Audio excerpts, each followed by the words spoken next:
Hey, what's up guys? So welcome. Now listen, first things first, I've got a lot to say and it's going to be a little bit of an intro here because there's a lot to go over about the premise of everything. So I'm sure there's a timestamp or a chapter down below somewhere and you can click to go directly to the demonstration and instruction on how to use the action set. Now, with that said, let me give you a little bit of history so you kind of understand where I'm coming from.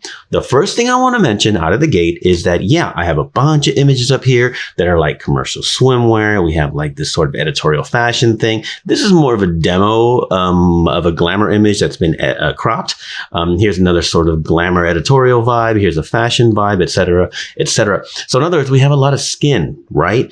And that is exactly why this tool set, NBP Skin Texture Pro 4, which will explain the 4 in a minute, that is really the hallmark of this is body skin. But more than ever, this layer stack, this action, works with faces a lot better and gives you a lot more flexibility as well. So I'm going to walk you through all of that, but let me give you a quick history. A few years ago, I created an action set called Magic Automatic. That's what I called it. And it was supposed to be like a skin editing sort of... I hesitate because I didn't even know what to call it back then. I kind of called it skin cleanup.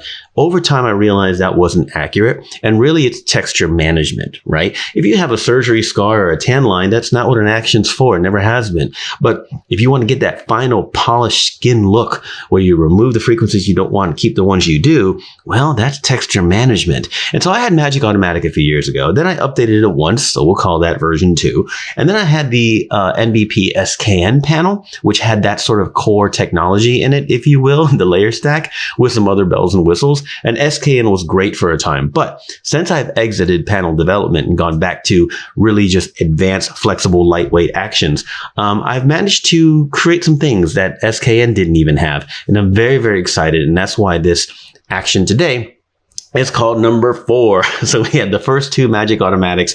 We had SKN, effectively 3, and this is 4. So I'm going with that. It's called 4 because it just is. So this video, by the way, is definitely not monetized because of the nature of the photos in it. But again, I want to show that the body skin editing type of aspect. Now, some people have asked me as well, hey, can you demonstrate this on an art nude? No, not on YouTube. Can't do that, obviously. However, it does very, very good for that as well. Now, let's explain the action, the few actions that come with it, because it's a powerful set, but it doesn't come with a whole lot because it's very, very sort of laser focused on skin texture management, right? So let's look over here. We have NBP Skin Texture Pro 4, and it says next to it, run. And the reason why is because at the moment, I am trying to make it flexible and smart to adapt to Adobe. And let me explain that, okay? You see below it, there's 2 actions that have a no symbol, conditional CCRS, conditional AAIS, okay? Those have a no symbol because you don't run those.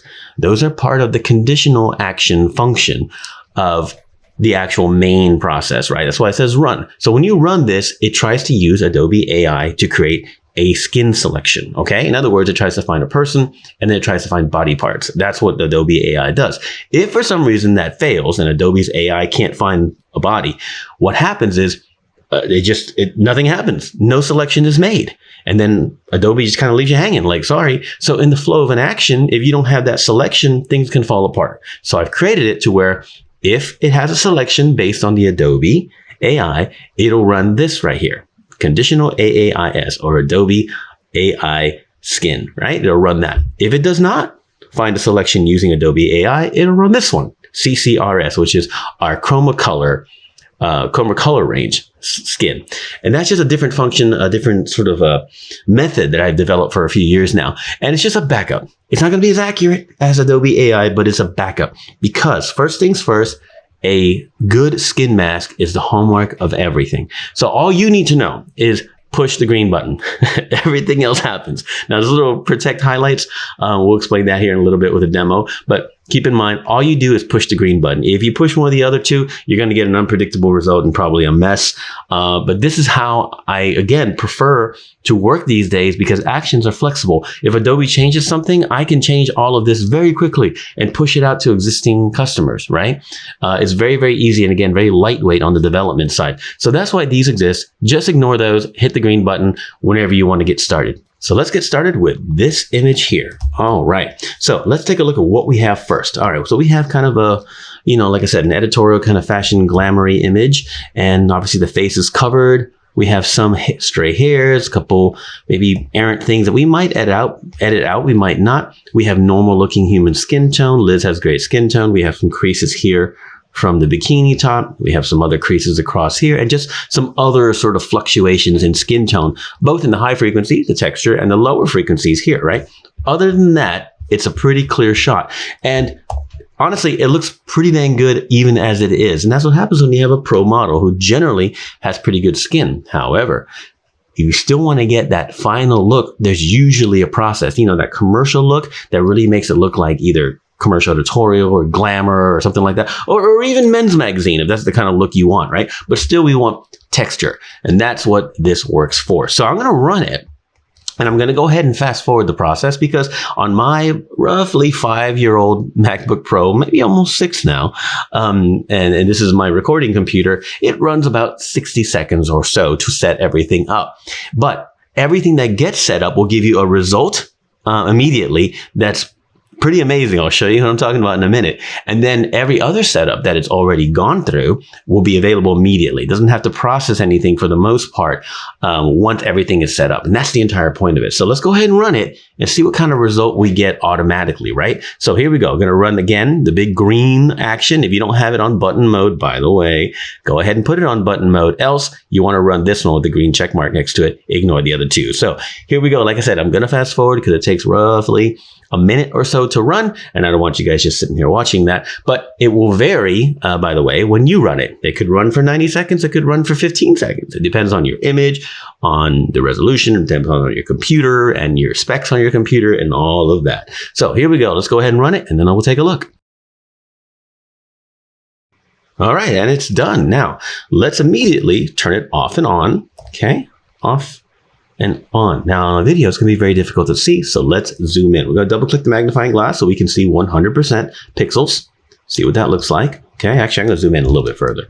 All right, so let's look at that shoulder. Off and on. Now we're going to explain everything layer by layer in a minute, but I just want to show you what an initial result might look like. Off and on. Off and on. Okay, so you already have a result.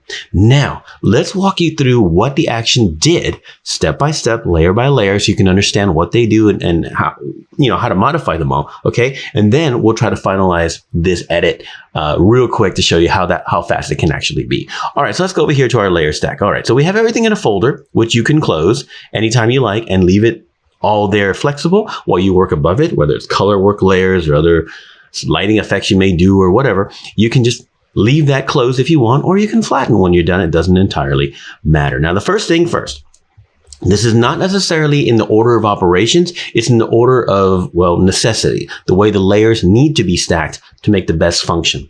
Okay, I'm going to zoom out just a little bit while we go over this. So if you look at the top layer, this is linear contrast. And see, what happens is when you use blurring operators like surface blur to change frequencies and modify frequencies up and down or extract them, etc., one of the things that happens is you tend to lose contrast. So this is a gradient map, a black and white gradient map set to luminosity mode, and it starts at a default of 25%. And that's going to give you the opportunity to quickly bring back a broader range of contrast. So if I put it at 100%, you see how strong it is, right? From there to there. And that's cool because as you work and as you mess with the other layers, you may need more or less of that linear contrast, right? And you notice, by the way, how clean the mask is. When I hold down Alt or Option and click the main folder, you'll see the mask is really good. And that's Adobe AI. If it missed, it would use, again, the chroma color range method that I've been using for a few years now to try to come up with something darn close, right?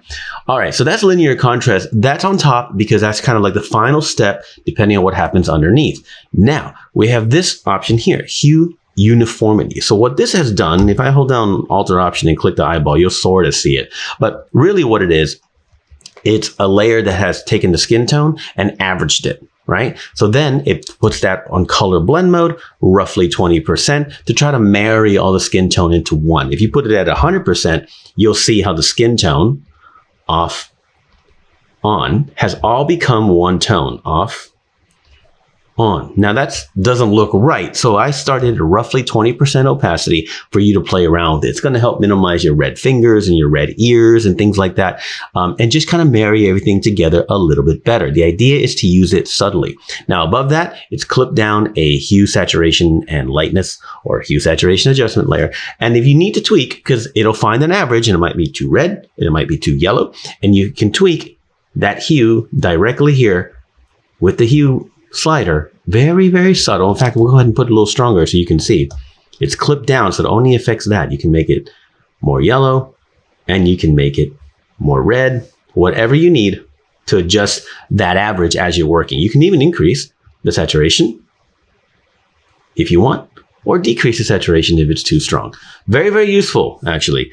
But again, use it subtly. If you do it too strong, it's going to look really, really obvious, okay? Next, we have the fine texture. This is the main sort of extraction. And this is where we start getting a little bit technical. Even though you don't need to know the technical, I'm going to explain it so you understand. This fine texture is basically a frequency separation extraction of a higher frequency of texture. This is going to be that fine texture that you want most of the time, right? So if you look at it, you'll see off, there's the low texture by itself. You see how smooth that is? And on, and there's a high texture, okay?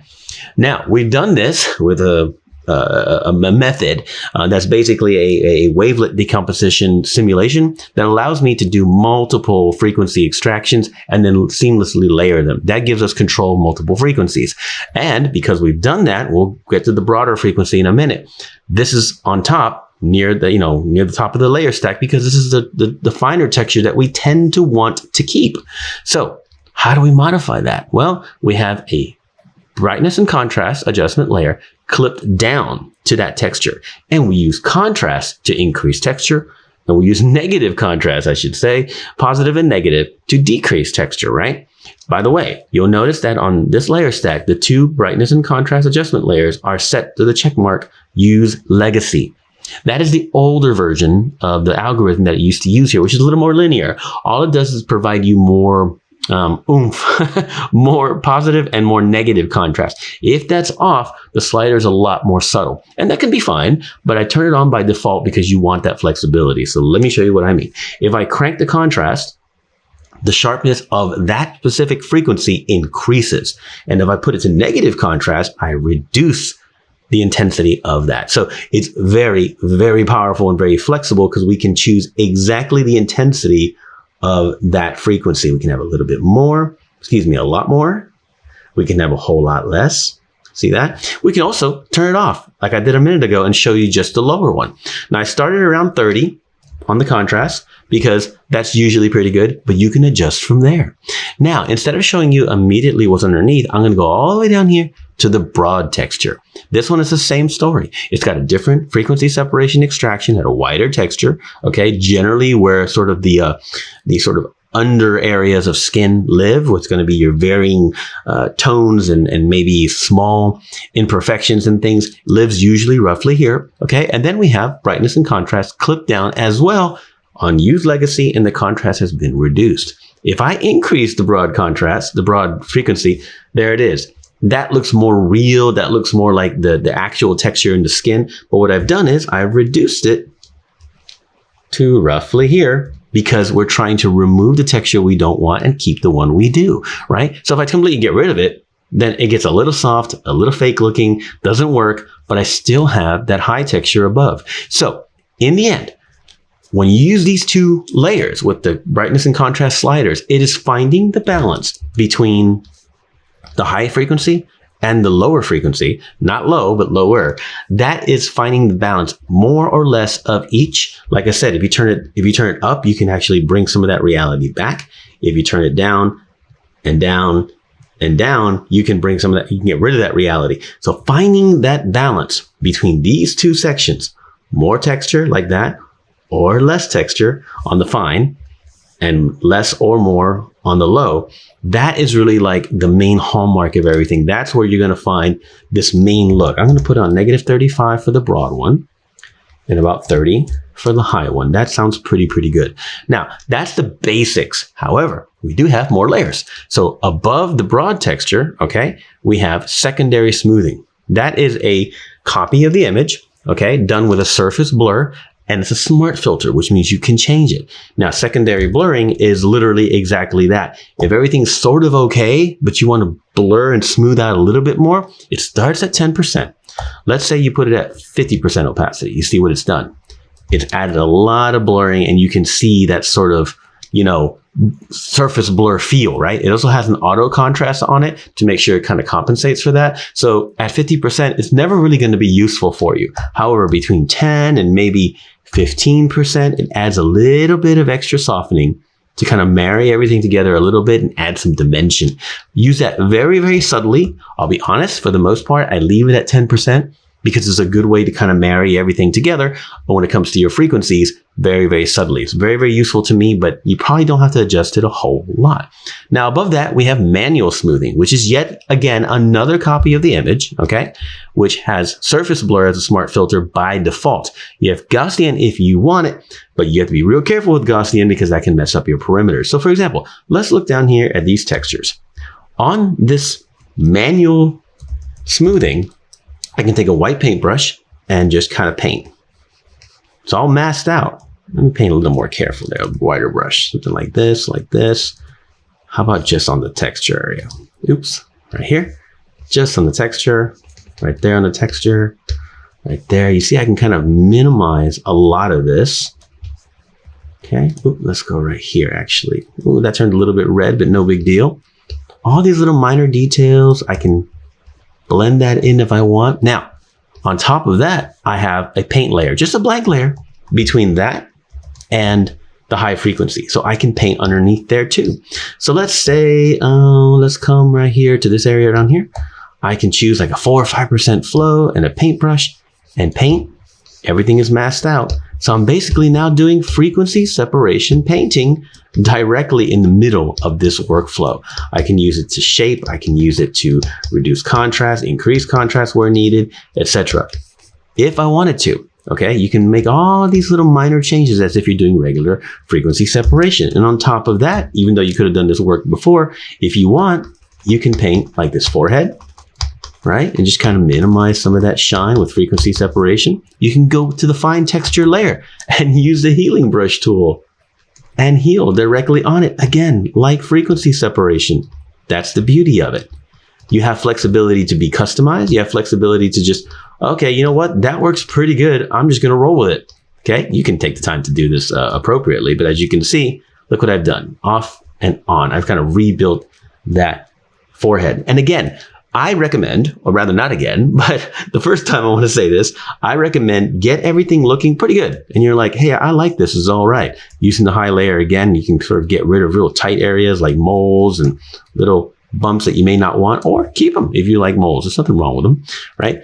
Get it how you like, and you think, okay, that looks pretty good. I've controlled my textures pretty well, etc. Then you go to the main folder and you can change the opacity. Sometimes 80%. For example, is enough to bring it all back to reality after you have all your texture management, and then you're good to go. So there's off and there's on. Okay, that is I've talked you through it here for a few minutes, but that's an edit that should take maybe 2 minutes at most. So let's put that one away for a minute. Okay, now immediately I want to show you that it works really well on black and white images because we're using Adobe AI to make selections. Therefore, it doesn't require any type of color. Now, keep in mind, if it fails on finding a human, the Adobe AI, and it goes to the conditional for the color range chroma skin tone selection, it'll also fail at that.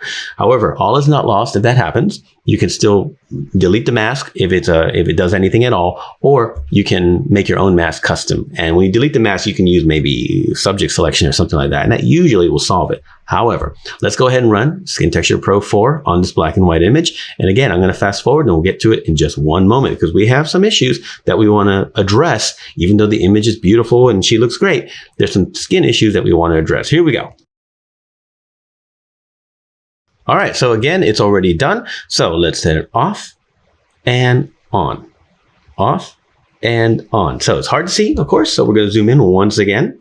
Let's go ahead and just kind of take a look here at the arm. Off and on, right? And of course the legs, off and on. Now the default, like I said, for the, the frequency management, the different textures, is a little bit high on the high frequency and a little bit low on the low frequency to get you some kind of a result.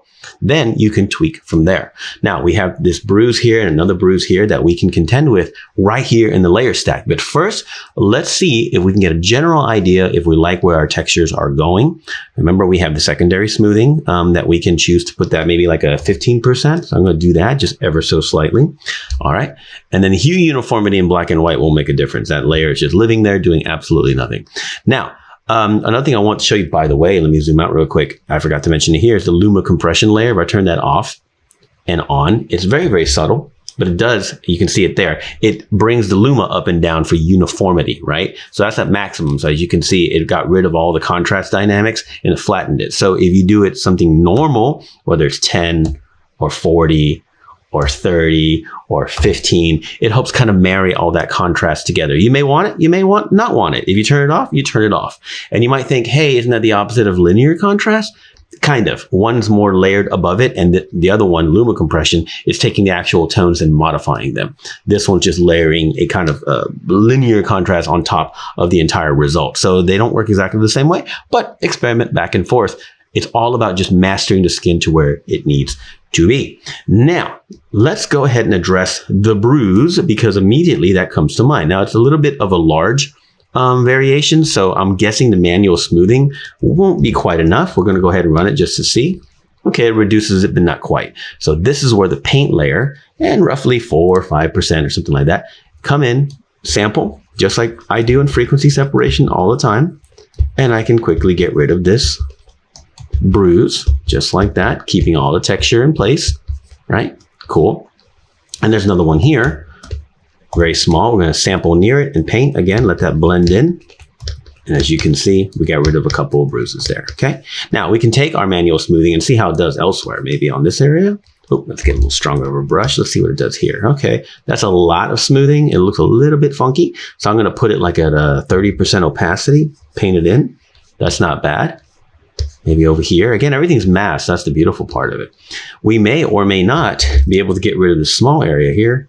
Yep, we sure can. We can just take these variations and smooth them out. And again, if it looks too strong at first, that's okay. We're doing our texture and frequency management, and then we can figure out exactly how much opacity we may need.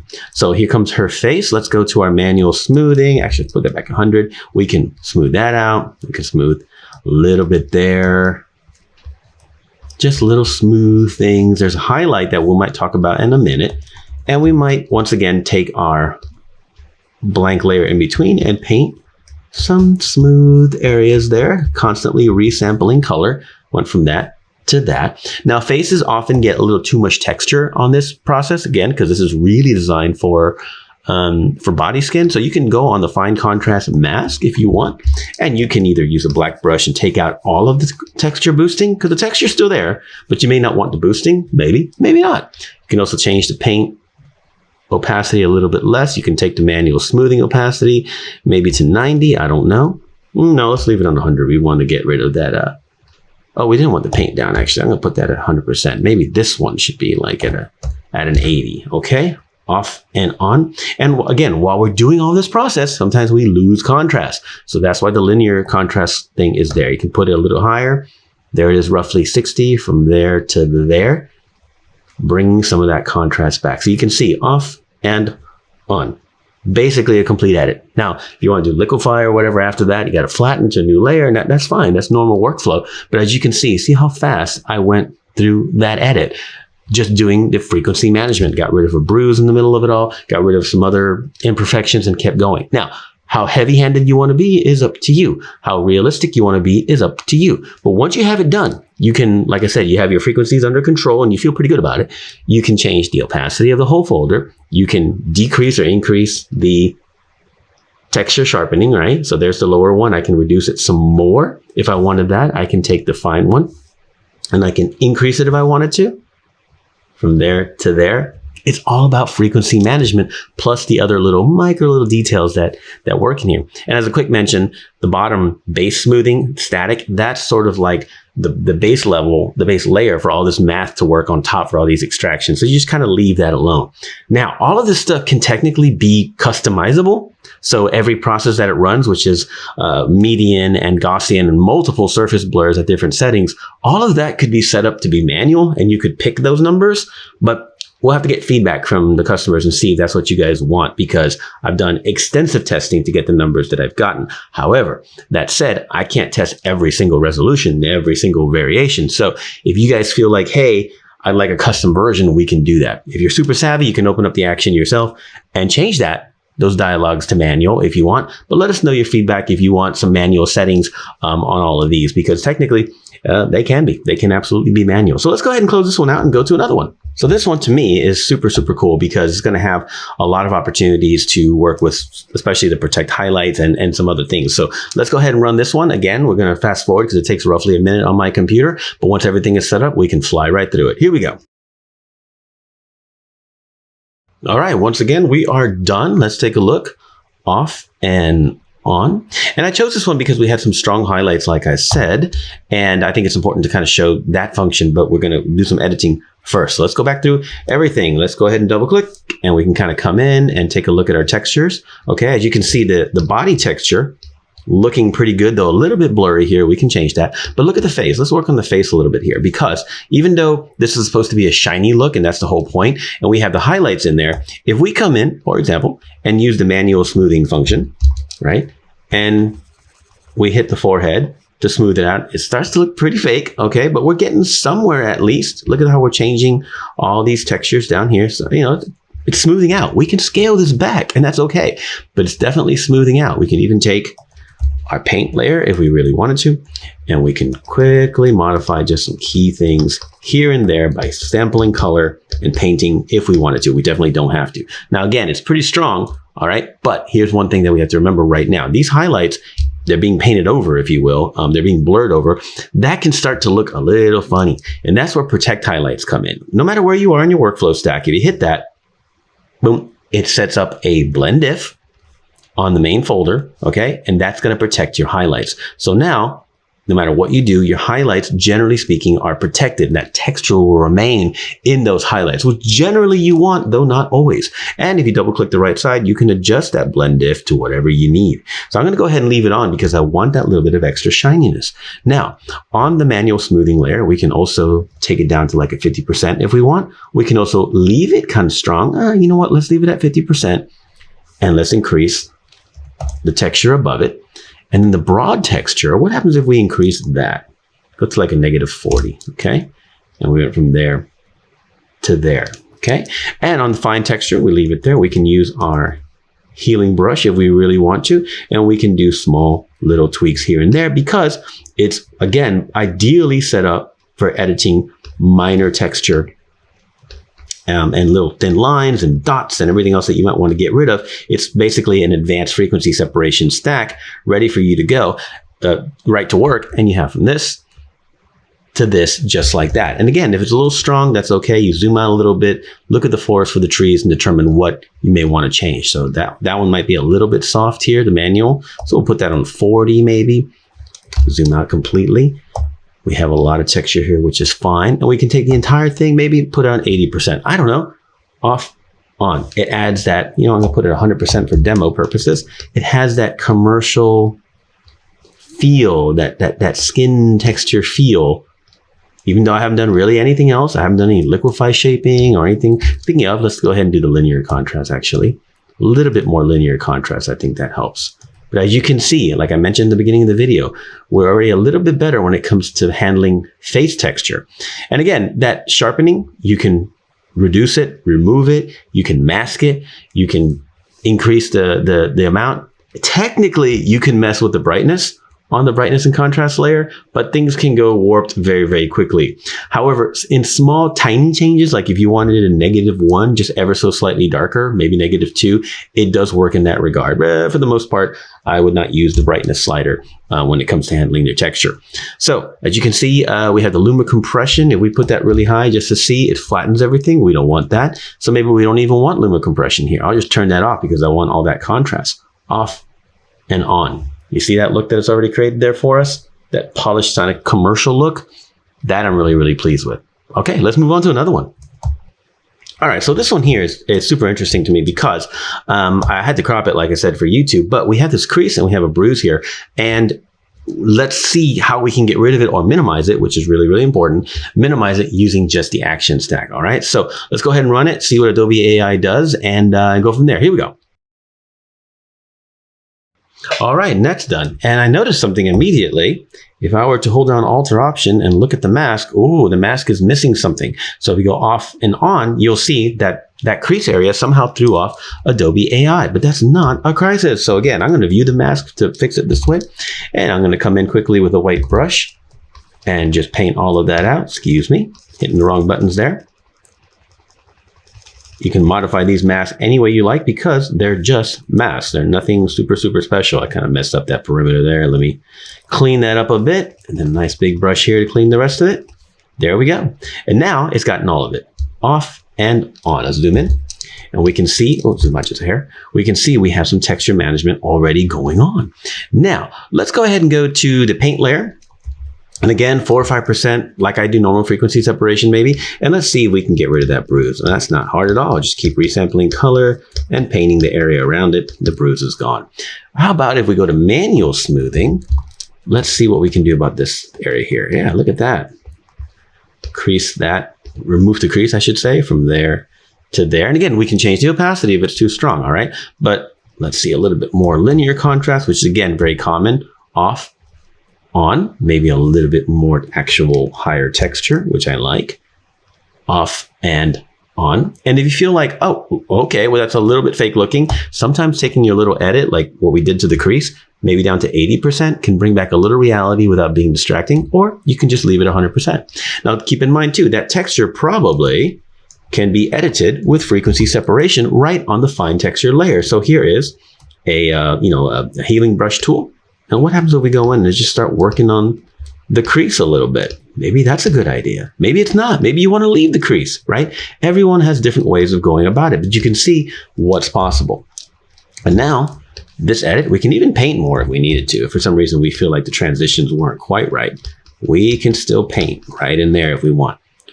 Off and on. So you can see all the secondary underlying skin texture layer, which is handled by the broad texture down here, has been reduced. As you can see, reduced in contrast. If we increase it, there it all is, right? And there's our edit on top. So as you can see, it's all about finding that balance between all of these textures to get that management, again, that texture management. So if I make our paint layer a little less, no, I got to keep the bruise gone, so I'm going to leave it. But the manual blurring, maybe make it 90, just ever so slightly, and maybe a little bit more linear contrast. Off and on. Zoom out, see the forest for the trees. Off and on. And that's the whole idea here. Again, texture management. We have two different frequencies that are layered on top of each other, so we can move them up and down as needed, and then add manual things, manual smoothing like it is, or painting in between. The secondary smoothing, again, is there to kind of get the process started. If you want to increase that to like 50% or something like that, you can. In fact, there's 90%, which looks crazy, but I generally keep it between 10 and 20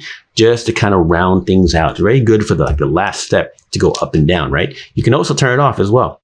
And as for luma compression, I don't think I even want it here, so I'm just going to turn that off. But we do have the linear contrast on top, which I think really helps kind of marry it all together. Because I want to repeat there, what happens is when you do all these smoothing of frequencies, especially the medium to low ones, you tend to lose contrast. And if you bring it back with some kind of a gradient map overlay or something like that, it tends to help keep the reality in check. So there it is.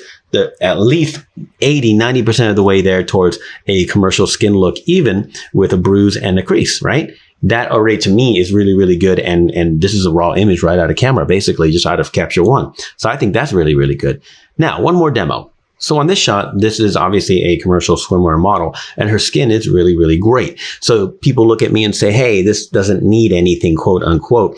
And I say, well, okay, perhaps not. We're not overtly fixing any type of obvious distraction that we don't like. We just need to give it a final polish. And that's still where Skin Texture Pro 4 can really, really come in. And there's a couple of creases on her arm here that we may or may not want to address, but this is going to allow us to do it and fine tune that exact commercial texture tone, right? So let's go ahead and run this one and see what we get. We'll be right there. All right, with that one done, let's take a look. Again, double click the magnifying glass. And as you can see, we have a great texture from off to on, that kind of commercial look, which is great. Everything is wonderful there. But again, if you have these creases that you want to kind of contend with, maybe that's where manual smoothing comes in. Put it a little bit stronger on my brush, and you can just kind of reduce those. Okay, we have this area here around.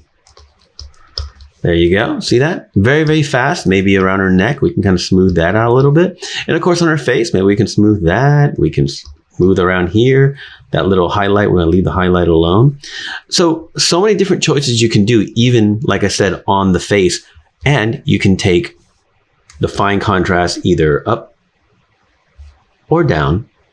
Now you probably don't want to go down most of the time. This is the contrast you want to keep, right? But I'm going to put it like a 35, something like this. There we go. And as you can see here on her abdomen, if we have the broad contrast, if we pick it up, we can see we have real human texture under there, right? But we're still maintaining that or managing that in a smart way to get that kind of commercial look. Let's go ahead and increase again the linear contrast, which I usually do because I like to go from here to there. It might be a little too dark now, so how about 40 from here to here?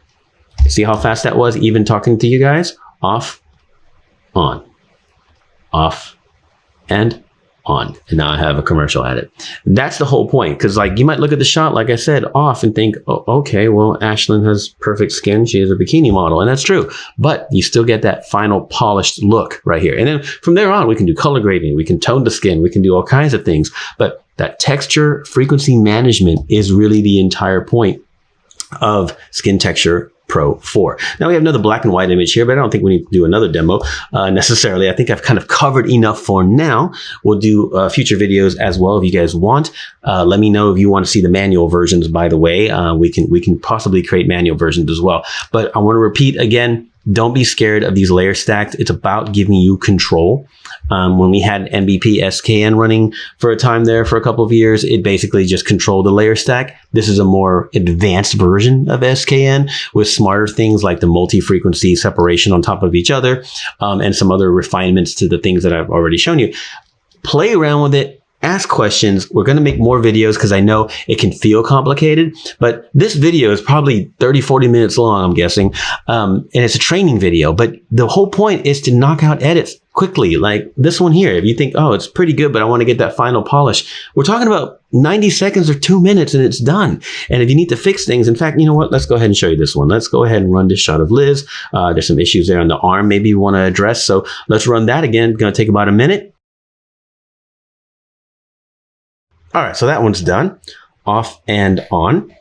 We're going to go straight away to this arm because similar to before, we have a little bruise in the mix, right? So we're going to go ahead and go to the paint layer, 4 or 5% float, and then we're going to, there we go, sample some color, and we're going to slowly blend in this area here and minimize that bruise. Bring some of that lighter color down. We can change the opacity if we need to, but we're just trying to blend all of this together to remove that bruise without getting rid of any of the texture. So off and on, not bad. Again, we can edit it. We can erase if we want or create a mask on it. Remember, that's the beauty of it. It's just Photoshop layer. So you can customize this without worrying about breaking a panel. You can just do it whatever is needed. There I am, masking out a few areas there because I felt like I overpainted. Went from there to there. I kind of like that.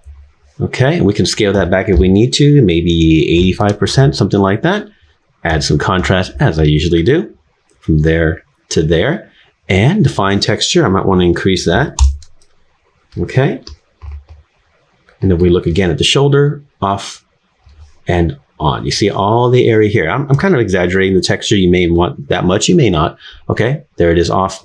And there it is on. We're controlling those frequencies. And again, you don't have to go straight for the paint layer, the manual smoothing. You can try the overall secondary smoothing and then change the contrast of the different textures, the broad and the fine. That should be your first line of defense in most situations. But if you have, okay, everything else looks great except a couple of key areas, then I'm going to, then I'll dial those in, right? And here again, everything is separated. So if I go back to the fine texture, I can do frequency separation healing if I need to, and fix little areas if I want or not.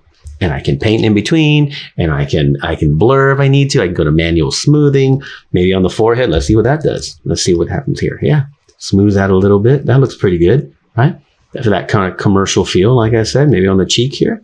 Blur that a bit, okay? Off and on. I'm, again, exaggerating a little bit, so I'm going to scale that back a bit. I'm going to scale the manual smoothing back just a bit. And I think on the broad texture, I'm going to actually bring some back to -45. And there we go. Off and on. I really like where that's going. 90%, 95% of the way there, just like that. And that's the entire point of Skin Texture Pro 4, guys. And that's why I'm so excited about it. I know this video is kind of all over the place, but we are going to create more videos. I'm going to make more specific about, you know, specific functions and variations about maybe 1 or 2 layers at a time. But I really want to get your feedback. I want to get customers asking questions and seeing how we can not only teach it better, because I use it all kinds of different ways now for several weeks as I've been testing and evolving it, but I want to make sure that you guys are asking the right questions so we can evolve it in the direction you guys need it to be. And rather than include, you know, 10 versions of it that have all varying settings, I want to get feedback first. And then if you buy it and you use it and you think, yeah, I'd like a manual version, cool, let us know. Pushing one out isn't all that hard, really, right? Or if there's another idea you have, please let us know. Or questions, drop a comment below, or nbp@ninobatista.com. Skin Texture Pro 4, like I said, the spiritual successor to the previous ones, version 4 in some ways. And I'm very, very excited about it, very proud of it. And I really think you guys should check this out, even in a super AI world where AI can remove blemishes and things of that nature and creases. And that's great. That final skin frequency mastering is so important for that final look. That's what separates usually an AI looking edit from an actual commercial edit. And somewhere between, say, Evoto or Retouch for Me or something like that to fix faces and this, or excuse me, somewhere between Evoto and Retouch for Me and a completely manual retouch for skin. Somewhere in there is this. And that is what I think is great. And because it's flexible, you could run something like Evoto on the face and get it right, and then run this after that. Why not? You can erase the mask from the face completely if you want. You know, sometimes you don't want that. You just kind of erase the face and handle that manually, or you handled it before. Done. You keep rolling forward. It's designed to be flexible into various workflows. And again, if you want to, let's go ahead and put that back on the face. If you want to keep going but leave this flexible, just close that folder and move on with your life. You can move on to adding, you know, other contrast layers to master the entire image in some way. And you still have all your skin texture control underneath. It's just a layer stack. It's not scary. You can do this. So I hope you enjoyed that. Let me know if you have any questions in a comment below.